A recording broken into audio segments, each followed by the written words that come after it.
Welcome to my channel. இது பிடித்திருந்தால் like பண்ணுங்கள், ஷேர் பண்ணுங்கள், சப்ஸ்கிரைப் பண்ணுங்கள்.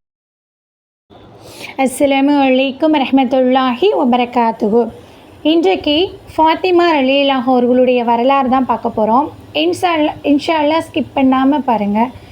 என்ன அப்படின்னா, இந்த பயான் மூலம் நம்ம ஒவ்வொரு அறிவுரை நம்ம தெரிஞ்சுக்கொள்கிறோம்.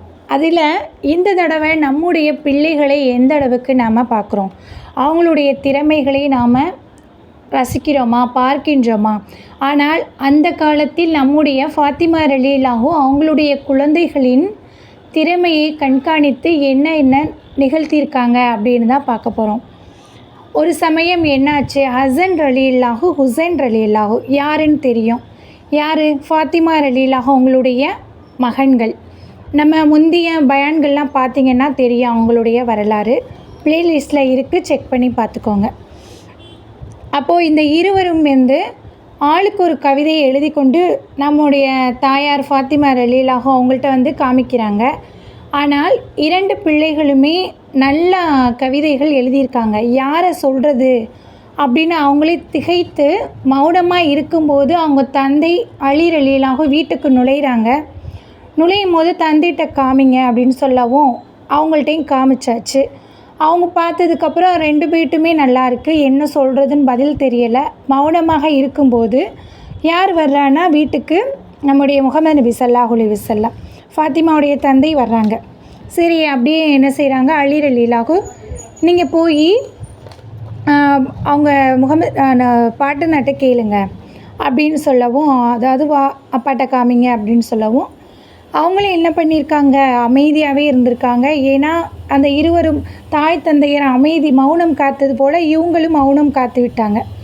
சரி, இதை ஹஜ்ரத் ஜிப்ரில் அலைஹி வஸல்லம் அப்போது வந்திருக்கும் போது இந்த கவிதை போட்டியை இவங்கள்ட்ட கேட்கலாம், யார் நல்லா சொல்லியிருக்காங்க அப்படின்னு இவங்கள்ட்ட ஒப்படைச்சிட்டு தீர்ப்பை கேட்டுடலாம் அப்படின்னு சொல்லவும், அப்படி முடிவில் என்னாச்சு அப்படின்னா ஜிப்ரில் அலைஹி வஸல்லம் அவங்களுக்கும் ஒன்றும் சொல்ல முடியலை. சரி, கடைசியில் நம்ம அல்லாஹ்விட்டமே நம்ம கேட்டுருவோம் அப்படின்னு அல்லாஹ்ட்ட போய் இந்த தகவலை சொன்னதும் அல்லாஹ் என்ன செஞ்சுருக்கான் அப்படின்னா, ஒரு ஆப்பிள் பழம் அதை கொடுத்து விட்ருக்கான். கொடுத்து இதுக்கு தான் அந்த ஆப்பிள் பழத்துடைய தீர்ப்பை கேளுங்க, அப்படி அழகாக தீர்ப்பளிக்கும் அப்படின்னு அல்லாஹும் அனுப்பி வச்சுட்டான்.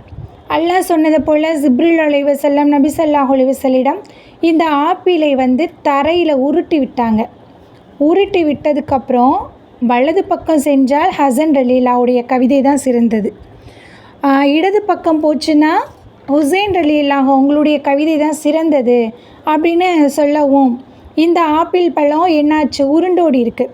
ரொம்ப எல்லாருமே ஆவலுடன் யார் பக்கம் நிற்க போகுது அப்படின்னு பார்க்கும்போது என்னாச்சு அப்படின்னா, வலப்புறம் ஒரு துண்டு ஆப்பிளும் இடப்புறம் ஒரு துண்டு ஆப்பிளும், இந்த 2 பேருக்குமே சமமாக அந்த சைடு ஒரு ஆப்பிளும் இந்த ஒரு சைடு ஆப்பிளும் போயிருக்கு.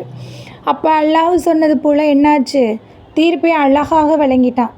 இருவருக்குமே ஒரே போல் நல்லா இருக்குது. அந்த பதிலை அனுப்பதுனால அவங்களுடைய திறமையை பாராட்டி புகழ்ந்து பேசியிருக்காங்க. இதிலேருந்து நம்ம என்ன புரிஞ்சுக்கிட்டோம் அப்படின்னா, நம்முடைய திறமைகளை நாம் எப்போதுமே கவனிக்கணும். இப்போ உள்ள தாய்மார்கள் டிவி, தொலைபேசி இப்படி அவங்களும் இந்த மாதிரி போயிட்டுருக்காங்க. பிள்ளைகளும் வழிக்கெடுக்கிறாங்க இல்லையா? அவங்களுடைய திறமைகளை நம்ம என்னென்ன இருக்குதுன்னு நம்ம கவனித்து பார்க்கணும். இல்லை தீய சிந்தனைகளை அவர்கள் போய் பின்னாடி நாம் சிந்திக்க வேண்டிய அவசியம் இல்லைல்ல. அதனால் அல்லாஹ்விடம் நிச்சயமாக நம்ம என்ன செய்யணும், பதில் சொல்லியே ஆகணும். இப்போ